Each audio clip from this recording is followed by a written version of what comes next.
এন্ডা ট্রুম্পা, তো সবাই কেমন আছো? আশা করি সবাই ভালো আছো, সুস্থ আছো। তো আজকের ব্লগটা আমি আরিয়ানের জামা কাপড় দিয়ে শুরু করছি, কারণ জামা কাপড়গুলো এত নোংরাও না, কেমন যেন হয়ে যাচ্ছে, এগুলো রোদ্রে দিতে হবে। তাই ভাবলাম আজকে ফ্রি আছি, রোজ এভাবে দেবো বাট শ্যুটের জন্য হয়ে ওঠে না।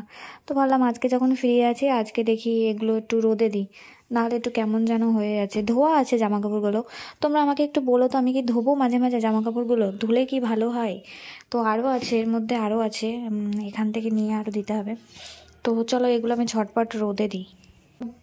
জাস্ট ফ্রেশ হয়ে আসলাম, এখনও পর্যন্ত খাওয়া হয়নি, ভাবছি জামা কাপড়গুলো রোদে দিয়ে তারপরে খাবো আর কি। তো তোমরা প্লিজ একটু কমেন্ট করে জানিও, আমি কি জামা কাপড়গুলো ধুয়ে রাখবো? ধুয়ে রাখলে কি ভালো থাকবে? এমনিও ভালো আছে, বাট ওই যে অনেক দিন ধরে এর মধ্যে আছে, তো তাই ভাবলাম যে একটু রোদে দিই। আস্তে আস্তে আরিয়ানের জামা কাপড়গুলো আমি একটু রোদে মেলে দিচ্ছি, আর ক্যামেরা ধরার মানুষ নেই, আর আমি সামনেও আসতে পারছি না, কারণ আমার ড্রেস ঠিক নেই। তো স্নান টান সেরে তারপরে উপরে আসলাম, আর ক্যামেরার সামনে সকাল থেকে আসছিলাম না, কারণ ওই যে বললাম ড্রেসটা ঠিক ছিল না। এখানে আরিয়ানের জামা কাপড়গুলো উল্টে দেওয়ার জন্য এসছি। কত জামা কাপড়, আধা দিয়েছি আর আধা এখনও পর্যন্ত দেওয়া হয়নি। আজকে আর দেবো না, কালকে দেবো, কারণ এখানে জায়গাও নেই, আর আমার কিছু শ্যুট আছে, শ্যুট করতে হবে, যার জন্য সব জামা কাপড় আজকে দিলাম না, কালকে দেবো বাকিটা। আজকে এগুলোই থাক আপাতত। তো চলো জামা কাপড়গুলো উল্টে দিয়ে তারপর আমি একটু রেডি হব শ্যুটের জন্য। অনেকটা লেট হয়ে গেছে, 12টা বাজতে যাচ্ছে এখন। জামা কাপড়গুলো দেখে মনে হচ্ছে না যে ও নেই, মনে হচ্ছে আছে, আর কোথাও না কোথা থেকে এসে বলবে যে রুম্পা তুমি যে ইতনা প্যার করতি है कि मेरा कपड़े इतना अच्छी से रखा। এটাই মনে হচ্ছে যে কখন আসবে, এসে আমাকে বলবে। দেখো দূর থেকে কত সুন্দর লাগছে দেখতে জামা কাপড়গুলো, মনে হচ্ছে না মানুষটাও আছে, জামা কাপড় যখন আছে মানুষটাও আছে, এরকম ফিল হচ্ছে। তো যাই হোক, চলো যাই এবার রুমের দিকে।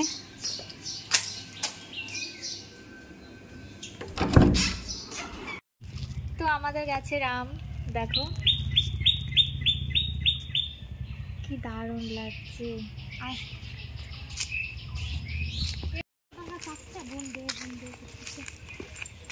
সত্যি সত্যি ভিডিও করতেছিস? হ্যাঁ ওরে নে।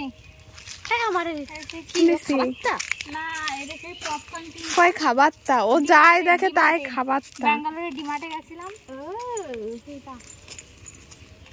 আমি তো পপকর্নই খাই, আমার পপকর্ন খুব ভালো লাগে না। ওটা কি জানো নিছিলাম। তো আমি এইভাবে পুকুর পাড়ে গেছিলাম কিছু রিলস ভিডিও আর ফটোশ্যুট করার জন্য। তো ফটোশ্যুট করা হয়ে গেছে, এখন যাচ্ছি বাড়ির দিকে। বাড়িতে এসে ফ্রেশ হয়ে উপরে আমার রুমে আমি একটু রেস্ট নিচ্ছিলাম, তারপর মা হঠাৎ করে নিচে থেকে ডাকলো, নিচে এসে দেখি ফুচকা। তো এখন বাজে রাত্রি 9টা, আর আমি সেই সন্ধ্যার সময় ফুচকা দেখিয়েছিলাম, সন্ধ্যার সময় ফুচকা খেয়ে তারপর কিছু রিলস শ্যুট করেছি, উপরে এসে শুয়েছিলাম। আর তোমাদের সাথে কিছু কথা শেয়ার করার আছে। আমি হয়তো সোশ্যাল মিডিয়াতে বেশি দিন অ্যাক্টিভ থাকতে পারবো না অনেকগুলো কারণের জন্য। তো কারণগুলো আমি এখন অবশ্য বলতে পারছি না, পাবলিক করতে পারছি না। যখন ছেড়ে দেবো, যেদিন থেকে ডিসাইড করব যে আজ থেকে আমি আর শ্যুট করবো না, সেদিনই আমি পুরো ঘটনাটা পাবলিক করে জানাবো।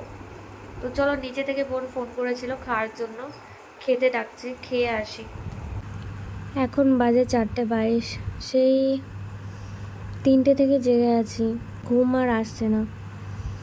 তো যাই হোক, একটু ঘুমানোর চেষ্টা করি, সকালে দেখা হচ্ছে তোমাদের সাথে। এই জাস্ট ঘুম থেকে উঠলাম, তো সবাইকে গুড মর্নিং। স্নান খাওয়া দাওয়া করে এখন এই যে রেডি হয়ে গেছে, যাব একটু আমাদের বাড়ির পাশেই ওই যে খাটুরা রিসর্ট যেটা আছে, এর আগেও গেছে, অনেক ভিডিও শ্যুট করেছি ওখানে। তো বোনকে নিয়ে আজকে যাবো, আর এত গরম পড়েছে, কি বলবো, বেরোতেই ইচ্ছা করছে না, তবুও কিছু করার নেই, যেতেই হবে। তো চলো, আমি রেডি হয়ে গেছি, বোন ওইদিকে রেডি হয়ে গেছে, নিচে হয়তো বসে আছে আমার জন্য। তো চলো যাই। সোমা এদিকে রেডি হয়ে গেছে, আর সোমা আমাকে বলছে তুই কি পরেছিস, কারণ আমি কি বলতো বাড়ির আশেপাশে কখনো শর্ট ড্রেস পরে বেরোয় না, বাট আজকে আমি না পরে আর পারলাম না, শর্টও না ওয়ান পিস পরেছি, কারণ এত গরম লাগছে। ওয়ান পিসটা আমি পরি, বাট এর থেকে বেশি শর্ট আমি বাড়ির আশেপাশে কোথাও যাই না পরে। তো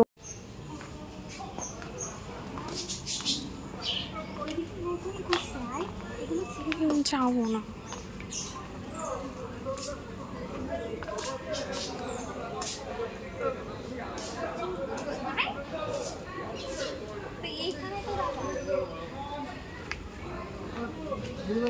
কুকুরের লেজ সোজা হয় না, এই যে কুকুরের লেজ সোজা। আমি দুটো দেখলাম, ব্যাঙ্গালোরে একটা দেখছি। এই আস্তে আস্তে সোমার কাছে এসে বসছে, ভাবছে আমরা দুজনই একরকম লাগছি, এক জায়গায় বসি।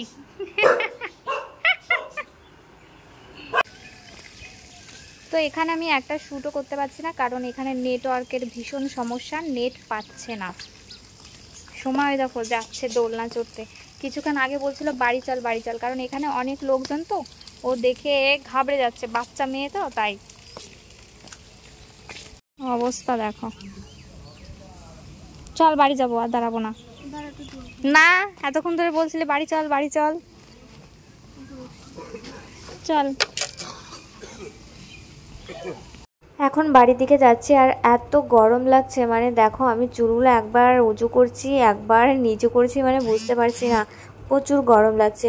আর হ্যাঁ, তোমরা আমাকে অনেক কিছু প্রশ্ন করেছো, গাড়িটা বলেছিলাম বিক্রি করে দিয়েছি, তারপর হোলিটা কেন খেললাম, এটা গাড়ির ব্যাপারটা নিয়ে তোমাদেরকে আগেই ক্লিয়ার করে দিয়েছি, বাট আমার মনে হয় তোমরা অনেকে বুঝতে পারোনি বা বুঝতে চাইছো না। তো যাই হোক, ওটা নিয়ে আমি আবার ক্লিয়ার করে বলতে আসবো অবশ্যই। এই যে রাস্তা, বড় বড় পাথর, মনে হচ্ছে ট্রেন লাইনের ওইখান থেকে পাথরগুলো নিয়ে আসে এই জায়গা ফেলে রাখিছে। হ্যাঁ তাই মনে হচ্ছে। দেখ খুব কষ্টের রাস্তা। তুই সারে গলা সেই গলা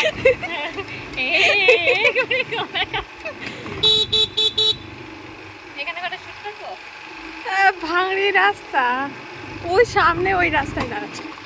তো আজকের ভিডিওটা আমি এখানেই এন্ড করছি। কেমন লাগলো তোমরা প্লিজ কমেন্ট করে জানিও, ভালো লাগলে লাইক কমেন্ট শেয়ার করে দিও। নেক্সট ব্লগ নিয়ে আবার আসবো খুব তাড়াতাড়ি তোমাদের সাথে কথা বলতে। ততক্ষণে চলো বাই, টাটা।